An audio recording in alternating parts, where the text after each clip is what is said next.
যখন নবী মুহাম্মদ সাল্লাল্লাহু আলাইহি ওয়াসাল্লাম এর বয়স 6 বছর ছিল, তখন তার মা হযরত বিবি আমিনা ইন্তেকাল করেন। তার মায়ের ভালোবাসা আর তার সাথে রইল না। হযরত উম্মে আইমান রাদিয়াল্লাহু আনহা এতিম শিশুটিকে মক্কায় নিয়ে আসলেন এবং তার দাদা হযরত আব্দুল মুত্তালিবের কাছে সোপর্দ করেন। যখন আব্দুল মুত্তালিব তার নাতিকে দেখলেন, তখন তিনি নিজের বার্ধক্যে আবেগাপ্লুত হয়ে পড়লেন। তার প্রতি তার ভালোবাসা ছিল অতুলনীয়। তিনি বললেন, হে আমার প্রিয় সন্তান, যতদিন আমি বেঁচে আছি তোমার সুরক্ষা, তোমার সম্মান সবকিছু আমার দায়িত্বে।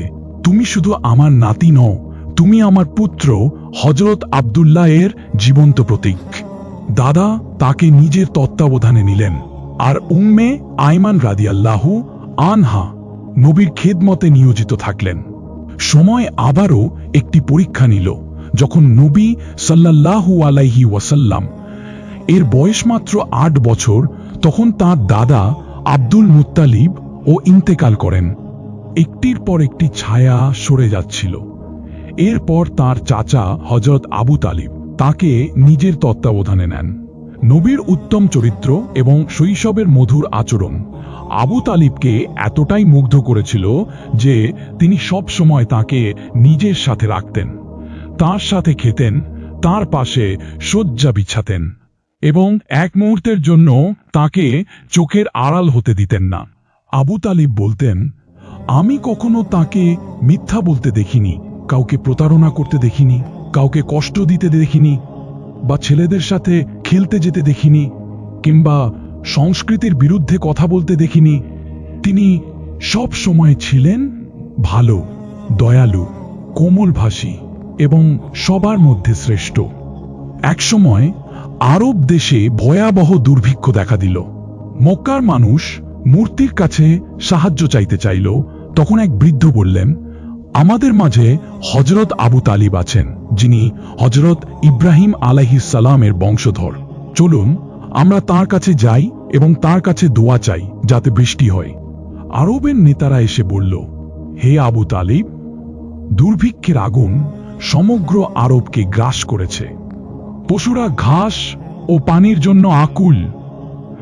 মানুষ ক্ষুধা ও তৃষ্ণায় মারা যাচ্ছে। কাফেলা চলাচল বন্ধ হয়ে গেছে। চারদিকে ধ্বংস আর বিরান অবস্থা। আপনি আমাদের জন্য বৃষ্টির দোয়া করুন। মানুষের এই কান্না শুনে আবু তালিবের হৃদয় নরম হয়ে গেল। তিনি নবী সাল্লাল্লাহু আলাইহি ওয়াসাল্লামকে সাথে নিয়ে কাবার দিকে গেলেন। তিনি তাকে কাবার দেয়ালের কাছে দাঁড় করিয়ে দোয়া করতে লাগলেন। দোয়ার মাঝখানে নবী সাল্লাল্লাহু আলাইহি ওয়াসাল্লাম আকাশের দিকে আঙুল তুললেন। হঠাৎ চারদিক থেকে মেঘ জমে গেল এবং সাথে সাথেই প্রবল বৃষ্টি শুরু হলো। এত বেশি বৃষ্টি নামল যে পুরো আরব ভিজে গেল। জঙ্গল, প্রান্তর সবখানে পানি ছড়িয়ে পড়ল। শুষ্ক জমি সবুজ ও উর্বর হয়ে উঠল। দুর্ভিক্ষ শেষ হয়ে গেল আর সমগ্র আরব আনন্দে ভরে উঠল। যখন নবী সাল্লাল্লাহু আলাইহি ওয়াসাল্লামের বয়স 12 বছর, তখন আবু তালিব ব্যবসার জন্য সিরিয়ায় গেলেন। তিনি নবীকে খুব ভালোবাসতেন, তাই এই সফরে তাকেও সাথে নিলেন। নবুয়াতের পূর্বে নবী 3 বার সফর করেছিলেন, 2 বার সিরিয়া এবং 1 বার ইয়েমেন। এটি ছিল তার প্রথম সিরিয়া সফর। এই সফরের সময় তিনি বসরায় এক খ্রিস্টান সন্ন্যাসীর কাছে অবস্থান করেন। সেই সন্ন্যাসী তাওরাত ও ইনজিলে বর্ণিত নিদর্শন দেখে নবী সাল্লাল্লাহু আলাইহি ওয়াসাল্লামকে চিনে ফেলেন। তিনি আবু তালিবকে বললেন, তিনি আল্লাহর প্রেরিত ব্যক্তি। আমি দেখেছি গাছপালা তাঁর সামনে নত হয়, মেঘ তাকে ছায়া দেয় এবং তার 2 কাঁধের মাঝে নবুয়াতের মোহর রয়েছে। তাই উত্তম হবে আপনি তাকে সামনে নিয়ে যাবেন না। এখানেই ব্যবসা শেষ করে দ্রুত মক্কায় ফিরে যান, কারণ সিরিয়ার ইহুদিরা তার শত্রু। তারা তাকে পেলে হত্যা করতে পারে। এই কথা শুনে আবু তালিব ভয় পেলেন। তাই দ্রুত ব্যবসা শেষ করে নবী সাল্লাল্লাহু আলাইহি ওয়াসাল্লামকে নিয়ে মক্কায় ফিরে এলেন। যখন নবী হজরত মুহাম্মদ সাল্লাল্লাহু আলাইহি ওয়াসাল্লামের বয়স প্রায় ২৫ বছর, তখন তার সততা ও বিশ্বস্ততার খ্যাতি চারদিকে ছড়িয়ে পড়ে। মক্কার সম্মানিতা ও ধনী নারী হযরত খাদিজা রাদিয়াল্লাহু আনহা তার স্বামীর ইন্তেকালের পর ব্যবসার জন্য একজন বিশ্বস্ত লোকের প্রয়োজন অনুভব করেন। তিনি নবী সাল্লাল্লাহু আলাইহি ওয়াসাল্লামকে প্রস্তাব পাঠালেন। প্রস্তাবে বললেন, আপনি আমার পণ্য নিয়ে সিরিয়ায় যান, আমি আপনাকে অন্যদের তুলনায় দ্বিগুণ পারিশ্রমিক দেব। নবী সাল্লাল্লাহু আলাইহি ওয়াসাল্লাম প্রস্তাব গ্রহণ করলেন এবং পণ্য নিয়ে সিরিয়ার উদ্দেশ্যে রওনা দিলেন। এই সফরে খাদিজা রাদিয়াল্লাহু আনহা তার বিশ্বস্ত দাস মাইসারাকে সাথে পাঠালেন। যখন তারা সিরিয়ার বিখ্যাত শহর বসরায় পৌঁছালো, তারা এক সন্ন্যাসী নাস্তুরা এর নিকটবর্তী স্থানে অবস্থান করল। নাস্তুরা মাইসারাকে চিনতেন। তিনি নবী সাল্লাল্লাহু আলাইহি ওয়াসাল্লামকে দেখে জিজ্ঞেস করলেন, এই ব্যক্তি কে, যিনি এই গাছের নিচে বসেছেন? মাইসারা উত্তর দিল, তিনি মক্কার বাসিন্দা, বানু হাশিমের সম্মানিত ব্যক্তি। তার নাম মুহাম্মদ এবং তার উপাধি আল আমিন। নাস্তুরা বললেন, এই গাছের নিচে আগে নবী ছাড়া কেউ বসেনি। আমি নিশ্চিত তিনি শেষ নবী। আমি তাওরাত ও ইনজিলে তার সব নিদর্শন পড়েছি। তিনি আরও বললেন, ইস, আমি যদি সেই সময় পর্যন্ত বেঁচে থাকতাম যখন তিনি নবুয়াত ঘোষণা করবেন, তাহলে আমি তাকে সাহায্য করতাম এবং সারা জীবন তার সেবায় কাটাতাম। নবী সাল্লাল্লাহু আলাইহি ওয়াসাল্লাম বসরার বাজারে পণ্য বিক্রি করে মক্কায় ফিরে এলেন। ফেরার সময় যখন কাফেলা মক্কায় প্রবেশ করছিল, তখন খাদিজা রাদিয়াল্লাহু আনহা নিজ ঘরের ছাদে বসে তা দেখছিলেন। তিনি এক বিস্ময়কর দৃশ্য দেখলেন। দুইজন ফেরেশতা নবী সাল্লাল্লাহু আলাইহি ওয়াসাল্লামের উপর ছায়া দিচ্ছে। এই দৃশ্য তার হৃদয়ে গভীর প্রভাব ফেলল। কিছুদিন পর তিনি মাইসারার কাছে বিষয়টি জানতে চান। মাইসারা বললেন, আমি পুরো সফর জুড়ে এই দৃশ্য দেখেছি এবং এর পাশাপাশি অনেক আশ্চর্য ঘটনা দেখেছি। এরপর তিনি সন্ন্যাসীর ঘটনা বর্ণনা করলেন। সবকিছু শুনে খাদিজা রাদিয়াল্লাহু আনহা এর হৃদয়ে গভীর ভালোবাসা ও বিশ্বাস জন্ম নিল। এমনকি তার অন্তর এতটাই প্রভাবিত হল যে তিনি নবী সাল্লাল্লাহু আলাইহি ওয়াসাল্লামকে বিয়ে করার ইচ্ছা প্রকাশ করলেন। তিনি ছিলেন অত্যন্ত সম্মানিত, ধনী ও পবিত্র নারী। মক্কার মানুষ তাকে তাহিরা বলে ডাকত। তার বয়স ছিল ৪০ বছর। কুরাইশদের বড় বড় নেতারা তাকে বিয়ের প্রস্তাব দিয়েছিল, কিন্তু তিনি সব প্রত্যাখ্যান করেছিলেন। অবশেষে নবীর চরিত্র, সততা এবং আশ্চর্য ঘটনা শুনে তিনি নিজেই বিয়ের প্রস্তাব পাঠালেন।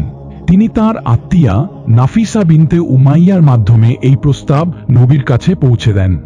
নবী সাল্লাল্লাহু আলাইহি ওয়াসাল্লাম এই প্রস্তাব তার চাচা হযরত আবু তালিব এবং পরিবারের অন্যান্য সদস্যদের জানান। সবাই অত্যন্ত আনন্দের সাথে এই প্রস্তাব গ্রহণ করলেন। অবশেষে বিয়ের তারিখ নির্ধারণ হল। নবী সাল্লাল্লাহু আলাইহি ওয়াসাল্লাম তার চাচা আবু তালিব, হযরত হামজা এবং বানু হাশিমের সম্মানিত ব্যক্তিদের নিয়ে খাদিজা রাদিয়াল্লাহু আনহা এর ঘরে গেলেন এবং সেখানে তাদের বিয়ে সম্পন্ন হল। বিয়ের সময় আবু তালিব এক অত্যন্ত সুন্দর ভাষণ দিলেন। সব প্রশংসা সেই আল্লাহর জন্য, যিনি আমাদের হযরত ইব্রাহিম আলাইহিস সালাম এবং হযরত ইসমাইল আলাইহিস সালামের বংশধর বানিয়েছেন। তিনি আমাদের কাবার রক্ষক করেছেন এবং আমাদের সম্মান ও মর্যাদা দান করেছেন। এরপর খাদিজা রাদিয়াল্লাহু আনহা এর আত্মীয় ওয়ারাকা ইবনে নওফাল উঠে দাঁড়িয়ে ভাষণ দেন। তিনি বলেন, হে আবু তালিব, আপনি যা বলেছেন আমরা তা স্বীকার করি। আমরা আরবের সম্মানিত লোক এবং আপনিও সম্মানের যোগ্য। আমি খুশির সাথে খাদিজা বিনতে খুয়াইলিদক মুহাম্মদ ইবনে আব্দুল্লাহ এর সাথে বিবাহ দিলাম ৪০০ মিসকাল মোহরের বিনিময়ে। এইভাবে নবী সাল্লাল্লাহু আলাইহি ওয়াসাল্লাম এবং খাদিজা রাদিয়াল্লাহু আনহা এর দাম্পত্য জীবন শুরু হলো। তিনি প্রায় ২৫ বছর নবীর সাথে জীবন অতিবাহিত করেন এবং তার জীবদ্দশায় নবী সাল্লাল্লাহু আলাইহি ওয়াসাল্লাম আর কোনো বিয়ে করেননি। তিনি তার সমস্ত সম্পদ নবীর পথে ব্যয় করেন এবং সারা জীবন তার সেবায় নিয়োজিত থাকেন। এরপর আসে আরেকটি গুরুত্বপূর্ণ ঘটনা। কাবা শরীফ পুনর্নির্মাণের সময় হাজরে আসওয়াদ স্থাপন নিয়ে কুরাইশদের মধ্যে তীব্র বিরোধ সৃষ্টি হয়। প্রতিটি গোত্র চাইছিল এই সম্মান শুধু তারাই পাবে। পরিস্থিতি এমন হয়ে গেল যে যুদ্ধ শুরু হওয়ার উপক্রম হলো। অবশেষে সিদ্ধান্ত নেওয়া হলো আগামীকাল সকালে যে ব্যক্তি প্রথম কাবায় প্রবেশ করবে তার সিদ্ধান্ত সবাই মেনে নেবে। পরদিন সকাল সবার চোখ দরজার দিকে, আর প্রথম প্রবেশ করলেন নবী সাল্লাল্লাহু আলাইহি ওয়াসাল্লাম। তাকে দেখে সবাই বলল, এ হলেন আল আমিন, আমরা তাঁর সিদ্ধান্ত মেনে নেব। এরপর নবী সাল্লাল্লাহু আলাইহি ওয়াসাল্লাম একটি চাদর বিছালেন, তার উপর হাজরে আসওয়াদ রাখলেন। এরপর প্রতিটি গোত্রের নেতাকে বললেন চাদরের এক এক কোণা ধরতে। সবাই মিলে চাদর তুলল। যখন পাথরটি নির্দিষ্ট স্থানে পৌঁছালো, নবী সাল্লাল্লাহু আলাইহি ওয়াসাল্লাম নিজ হাতে তা স্থাপন করলেন। এভাবে একটি ভয়াবহ রক্তক্ষয়ী যুদ্ধ এড়িয়ে গেল এবং কাবা পুনর্নির্মাণ সম্পন্ন হলো।